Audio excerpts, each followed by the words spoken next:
Pernah nggak sih abis makan kok gula darah bisa naik tinggi dan susah turun? Padahal insulin itu ada. Nah, di diabetes mellitus tipe 2, masalahnya bukan cuma insulin kurang, tapi lebih sering insulinnya ada, tapi tubuhnya susah nurut. Kok bisa? Yuk kita ikuti perjalanan makanan dari pencernaan sampai hati bikin gula sendiri lewat gluconeogenesis dan sisa proteinnya dibuang lewat siklus urea. Pertama, karbohidrat, nasi, roti, mie, dipecah jadi molekul kecil. Ujung-ujungnya jadi glukosa. Di usus halus, glukosa diserap masuk ke darah, kayak koin-koin energi yang siap dipakai tubuh.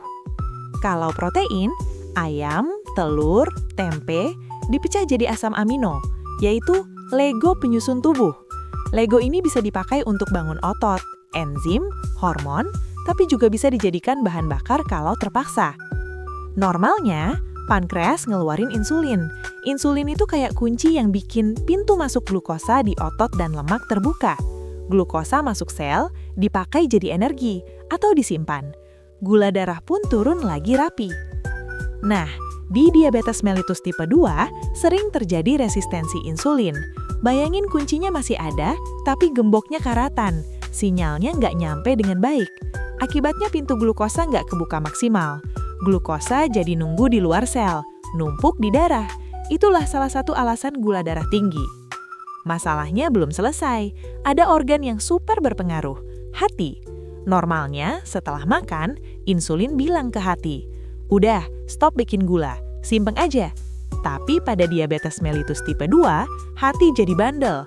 Meski abis makan, hati masih ngebongkar stok gula dan bahkan bikin gula baru. Nah, proses bikin gula baru inilah gluconeogenesis. Pertanyaannya, hati bikin gula baru dari apa? Ada beberapa bahan baku, laktat, gliserol dari lemak, dan asam amino dari protein. Nah, karena sinyal insulin lemah, tubuh cenderung lebih gampang bilang bongkar cadangan, termasuk protein otot. Asam amino dikirim ke hati, lalu diolah jadi bahan untuk bikin glukosa. Tapi ada konsekuensinya. Asam amino itu punya bagian nitrogen. Saat hati mau pakai asam amino buat energi atau bikin glukosa, nitrogennya harus dicopot. Prosesnya disebut deaminasi.